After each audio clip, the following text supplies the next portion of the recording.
나는 28살의 사회복지사 이수아다. 도시 외곽의 낡은 건물 2층에 자리한 작은 상담센터가 나의 일터다. 매일 아침 8시 30분 계단을 올라가며 나는 오늘도 누군가의 상처를 만날 준비를 한다. 우리 가족은 평범했다. 아니, 평범하다고 믿고 싶었다. 엄마 정아는 남의 집 청소를 하며 우리 가족의 생계를 꾸려왔다. 학교를 다니던 시절 나는 늘 엄마의 일을 비난하듯 바라봤다. 친구들이 엄마를 가정부라고 부를 때마다 가슴이 답답하고 얼굴이 뜨거워졌다. 엄마의 노동이 우리 가족을 먹여 살렸지만 나는 그것이 나의 자존심을 짓밟는다고 생각했다. 기억 속 엄마는 늘 바쁘게 움직였다. 새벽 5시에 일어나 다른 사람의 집으로 향하는 발걸음, 저녁 늦게 돌아와 지친 몸을 이끌고 우리 집 청소를 하는 모습. 어릴 때부터 그 모습이 내게는 상처로 남았다. 왜 우리 엄마만 그런 일을 해야 하는지, 왜 다른 친구들의 엄마는 깨끗한 사무실에서 일하는데 우리 엄마는 걸레를 들고 있어야 하는지 이해할 수 없었다. 그런데 어느 날 센터로 찾아온 한 아이의 이야기가 나를 멈춰 서게 했다. 11살 민호는 엄마가 식당에서 설거지를 한다며 부끄러워했다. 그 아이의 눈빛에서 어린 시절의 내 모습이 보였다. 민호를 상담하며 나는 무엇이라고 말해야 할지 몰랐다. 엄마의 일은 부끄러운 게 아니야 라고 말하려다가 정작 나 자신도 여전히 그런 마음을 완전히 떨쳐내지 못했음을 깨달았기 때문이다. 그날 밤 나는 오랜만에 엄마와 마주 앉아 이야기를 나눴다. 엄마는 피곤한 기색을 감추며 민호 이야기를 들어주었다. 수아야, 노동의 가치를 말하는 사람은 많지만 그 가치를 실제로 증명하는 사람은 늘 우리 집 가장 가까운 곳에 있었는데 말이야. 엄마의 말이 가슴에 와 닿았다. 나는 그제야 엄마의 세계를 조금씩 이해하기 시작했다. 엄마는 이제 점점 더 지쳐 보였다. 새벽에 나가는 발걸음이 예전만큼 빠르지 않았고 저녁에 돌아와서도 소파에 주저앉아 한참을 멍하니 앉아있곤 했다. 지난주에는 아예 병원에 갈 정도로 심한 피로가 찾아왔다. 의사는 과로라고 했지만 엄마는 여전히 다음날 아침 일터로 향했다. 나는 여전히 그녀의 노동을 두려움의 대상처럼 여겼다. 센터에서 동료들과 점심을 먹을 때 누군가 우리 집 청소 도우미분이 정말 꼼꼼하세요 라고 말하면 괜스레 움츠러들었다. 혹시 우리 엄마 이야기인 건 아닐까 하는 생각에 가슴이 두근거렸다. 어느 저녁 엄마가 나를 거실로 불렀다. 평소보다 진지한 표정이었다. 수아야, 네가 생각하는 것처럼 내 일이 나를 부끄럽게 만드는 건 아니야. 엄마의 목소리는 조용했지만 단단했다. 하지만 그 말 뒤에 숨어있는 말로 다 표현되지 않는 상처를 나는 느낄 수 있었다. 엄마도 때로는 사람들의 시선이 아픈 것일까. 며칠 후 엄마가 외출한 사이 나는 우연히 엄마의 오래된 지갑을 발견했다.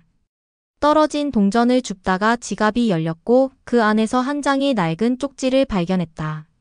노란색으로 바랜 종이에는 정성스러운 글씨로 이렇게 적혀 있었다. 정아 언니, 저희 할머니가 마지막까지 깨끗한 집에서 편안히 지낼 수 있었던 것은 언니 덕분이었어요. 돈으로는 갚을 수 없는 마음을 글로 남아 남깁니다. 박영희 드림. 나는 그 쪽지를 한참 바라봤다. 엄마가 단순히 청소만 한 것이 아니라 누군가의 마지막 시간을 따뜻하게 지켜준 것이었다. 그동안 나는 엄마의 일을 피상적으로만 바라봤던 것 같았다. 엄마가 돌아오자 나는 쪽지를 내밀었다. 엄마는 쪽지를 보더니 작게 웃었고 말없이 눈물을 훔쳤다. 그분네 할머니는 치매가 있으셨어. 자식들은 바빠서 자주 못 오고 나는 청소하면서 할머니와 이야기도 나누고 가끔 손도 잡아드렸지. 별거 아닌데. 별거 아니라고 말하는 엄마의 목소리가 떨렸다. 그 순간 나는 엄마가 왜 그런 일을 해왔는지 그리고 왜 나에게 이런 이야기를 하지 못했는지를 조금씩 이해하기 시작했다. 화장실 거울 앞에 선 나는 여전히 같은 얼굴을 마주했지만 그 안의 시선은 달라져 있었다. 엄마의 과거를 받아들이려는 마음과 여전히 남아있는 나의 자존심 사이에서 나는 갈등했다. 변화는 쉽지 않았지만 적어도 시작은 된 것 같았다. 상담센터에서의 일상은 여전했다. 매일 누군가의 상처를 만나고 그들과 함께 해답을 찾아가는 일. 하지만 이제 나는 엄마의 노동을 부끄러움의 이유가 아닌 사회적 필요의 일부로 바라보기 시작했다. 영숙 언니의 쪽지 이후 내 마음 어딘가에서 변화가 일어나고 있었다. 그때 센터에 새로운 프로젝트가 들어왔다. 지역의 청소 노동자들을 위한 안전교육 프로그램을 기획하는 일이었다. 처음엔 단순한 업무로 받아들였지만 프로그램을 준비하면서 나는 엄마의 세계를 더 깊이 들여다보게 되었다. 화학세제 사용 시 주의사항, 무거운 물건을 들 때의 자세. 교육 자료를 만들면서 나는 깨달았다. 엄마가 남의 집에서 수십 년간 배운 이 모든 기술과 노하우가 얼마나 전문적인 것인지를. 교육 당일 나는 처음으로 엄마와 같은 일을 하는 사람들을 직접 만났다. 40대부터 60대까지 다양한 연령대의 여성들이 모였다. 그들의 거친 손과 굽은 허리에서 나는 엄마의 모습을 보았다. 선생님, 이 일 하시는 분 가족분이신가요? 한 참가자가 물었다. 나는 잠시 머뭇거렸다. 네, 저희 어머니도 이 일을 하세요. 그 순간 교육장의 분위기가 따뜻해졌다. 어머니가 자랑스러우시겠어요. 딸이 이런 일까지 해주시니. 그 말에 가슴이 뭉클했다. 내가 부끄러워했던 엄마의 일을 이들은 자랑스럽게 여기고 있었던 것이다. 프로그램이 진행되던 중 긴급 상황이 발생했다. 참가자 중 한 분의 가족이 위기 상황에 처한 것이다. 김순자 씨의 손자가 갑자기 응급실에 실려갔는데 병원비가 문제였다. 어떻게 하면 좋을까요? 김순자 씨가 눈물을 흘리며 말했다. 그때 나는 엄마의 이름을 떠올렸다.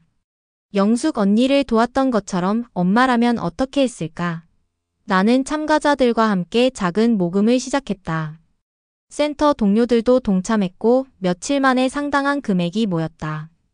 김순자 씨는 고마워하며 말했다. 정말 세상에 좋은 사람들이 많구나. 우리도 누군가에게 도움이 될 수 있구나. 그날 밤 나는 엄마에게 오늘 있었던 일을 모두 이야기했다. 엄마는 조용히 듣더니 말했다. 수아야, 네가 배우고자 했던 따뜻한 도시는 바로 이런 거야. 작은 관심과 손길이 모여서 만들어지는 거지. 그 순간 나는 깨달았다. 내가 꿈꿔왔던 사회복지의 이상향이 거창한 정책이나 제도에만 있는 것이 아니라 엄마와 같은 평범한 사람들의 일상 속에서 이미 실현되고 있었다는 것을. 센터 동료들도 점차 변화했다. 처음엔 단순한 교육 프로그램으로 여겼던 것이 이제는 우리 사회의 소중한 일원들을 지원하는 의미 있는 일로 받아들여졌다. 나는 점차 사회적 책임을 더 넓은 시야로 확장하기 시작했다. 엄마의 노동이 단순한 서비스업이 아니라 우리 사회를 떠받치는 필수적인 돌봄 노동이라는 것을 이해하게 된 것이다. 바람이 센 어느 가을날 나는 오랜만에 고향으로 향하는 기차에 몸을 맡겼다. 창밖으로 스쳐 지나가는 풍경들이 어릴 적 기억을 불러일으켰다. 엄마는 최근 병원과 현장을 오가며 더욱 지친 모습이었지만 여전히 단단한 표정을 잃지 않았다. 고향역에서 만난 엄마의 얼굴에는 세월의 흔적이 깊게 새겨져 있었다. 하지만 나를 보는 눈빛만은 여전히 따뜻했다. 많이 피곤해 보이네요, 엄마. 괜찮아. 일하면서 사는 게 어디 편한 날이 있겠니? 우리는 고향의 작은 식당으로 향했다. 예전부터 엄마가 가끔 들르시던 곳이었다. 낡은 테이블에 앉아 따뜻한 된장찌개를 마주하며 나는 용기를 내어 물었다. 엄마, 제가 어릴 때 왜 그렇게 어두운 골목에서 벗어나려고 애썼는지 이제야 조금 이해할 것 같아요. 그런데 정말 힘들지 않으셨어요? 엄마는 잠시 숟가락을 내려놓고 창밖을 바라봤다. 가을 바람이 나뭇잎을 흔들고 있었다. 수아야, 나는 네가 더 나은 미래를 꿈꿀 수 있도록 버티는 거야. 그게 엄마의 일이거든. 그 말 속에서 나는 엄마의 깊은 고통과 헌신을 느꼈다. 엄마에게 그 일은 단순히 생계수단이 아니었다. 그것은 딸의 미래를 위한 투자였고 희생이었고 사랑이었다. 하지만 엄마도 꿈이 있으셨을 텐데. 내 꿈은 네가 행복한 거야. 네가 당당하게 살아가는 모습을 보는 것. 그것보다 큰 꿈이 어디 있겠니? 식사를 마치고 집으로 돌아가는 길, 엄마는 작은 상자 하나를 내밀었다. 이걸 너와 함께 보고 싶었어. 상자를 열어보니 놀라운 것들이 들어있었다. 우리 가족의 가게 기록이 정리되어 있었고 그 사이사이에 작은 종이 쪽지들이 끼워져 있었다. 지역사회의 어려운 이웃들을 위한 작은 기금의 흔적들이었다. 이게 다 뭐예요? 네가 대학 다닐 때 내가 조금씩 모은 돈의 일부야. 혼자만 잘 살면 뭐해. 우리 동네 할머니들 병원비도 대줘야 하고 애들 학용품도 사줘야 하고. 그 순간 나는 깨달았다. 엄마의 노동은 우리 가족만을 위한 것이 아니었다. 그것은 작은 공동체를 따뜻하게 만드는 힘이었고 세상을 조금씩 변화시키는 씨앗이었다. 엄마, 저도 이제 알 것 같아요. 돈과 명예가 전부가 아니라는 걸. 엄마는 내 손을 꼭 잡았다. 그래, 진짜 중요한 건 우리가 서로를 얼마나 아끼느냐 하는 거야. 그리고 우리 주변 사람들을 얼마나 따뜻하게 품을 수 있느냐 하는 거고. 그날 밤 나는 엄마와 함께 상자 속 기록들을 하나씩 살펴봤다. 그 안에는 엄마의 삶이 고스란히 담겨 있었다. 노동의 가치를 사회적으로 인정받게 하는 작은 움직임들이 우리 가족의 이야기를 그리고 이 세상의 이야기를 바꿀 수 있다는 확신이 마음속 깊이 자리 잡았다. 고향에서 돌아온 후 나의 시선은 확실히 넓어져 있었다. 센터에서의 일상은 같았지만 내가 바라보는 세상은 완전히 달라졌다. 나는 이제 엄마의 노동을 개인적인 부끄러움이 아닌 공공의 소중한 가치로 받아들이기 시작했다. 새로운 프로젝트가 시작되었다. 청소 노동자를 비롯한 저임금 노동자들의 권익 보호를 정책으로 연결시키는 일이었다. 시청과 연계해 진행하는 이 프로젝트에서 나는 팀장을 맡게 되었다. 첫 번째 회의에서 나는 엄마의 이야기를 꺼냈다. 처음에는 조심스러웠지만 점점 목소리에 확신이 실렸다. 제 어머니는 30년 넘게 청소 일을 해오셨습니다. 그 과정에서 저는 많은 것을 배웠어요. 이분들의 노동이 우리 사회에 얼마나 필수적인지를요. 동료들의 반응은 예상보다 따뜻했다. 김 과장님은 수아 씨 어머니 같은 분들 덕분에 우리가 깨끗한 환경에서 살 수 있는 거조라고 말했다. 프로젝트가 진행되면서 나는 엄마의 이야기를 지역 커뮤니티에 공유하기 시작했다. 온라인 카페, 지역 모임, 그리고 센터의 교육 프로그램에서. 놀랍게도 많은 이들이 공감과 지지를 보내왔다. 저희 어머니도 그런 일을 하셨어요. 이제야 자랑스럽게 말할 수 있을 것 같아요. 한 참가자의 말에 가슴이 뭉클했다. 어느 저녁 엄마와 함께 동네를 산책했다. 예전 같으면 누군가 엄마를 알아볼까 봐 걱정했을 텐데 이제는 당당했다. 엄마, 우리 함께 걸어요. 엄마는 내 팔짱을 끼고 미소 지었다. 그래, 이제야 정말 함께 걷는 기분이 드네. 우리는 서로의 손을 잡고 천천히 걸었다. 엄마는 여전히 바쁘게 움직이고 나는 그 발걸음에 맞춰 더 넓은 무대에서 일할 준비를 하고 있었다. 몇 달 후 우리의 프로젝트가 결실을 맺었다. 돌봄 노동자 지원 조례가 시의회를 통과한 것이다. 조례 제정 기념식에서 나는 엄마를 초대했다.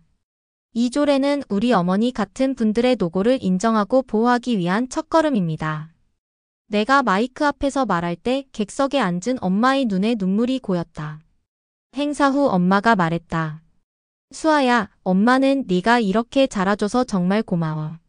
내 일을 부끄러워하지 않는 딸이 있다는 게 세상에서 가장 큰 자랑이야. 갈등은 여전히 남아 있었다. 가끔 옛 기억이 떠올라 마음이 무거워질 때도 있었다. 하지만 그 갈등조차 나를 더 깊이 생각하게 만들었다. 나는 이제 더 이상 엄마를 부끄러워하지 않았다. 오히려 엄마의 노동이 우리 사회를 더 공정하고 따뜻하게 만든다는 것을 확신했다. 엄마, 앞으로도 함께 걸어요. 그래, 우리 함께 가자. 우리 가족의 길은 비가 와도 바람이 불어도 결국 함께 걷는 길이기에 더 굳건했다. 그리고 그 길 위에서 나는 더 많은 사람들과 손을 잡고 싶었다. 엄마가 보여준 따뜻함을 세상에 전하면서.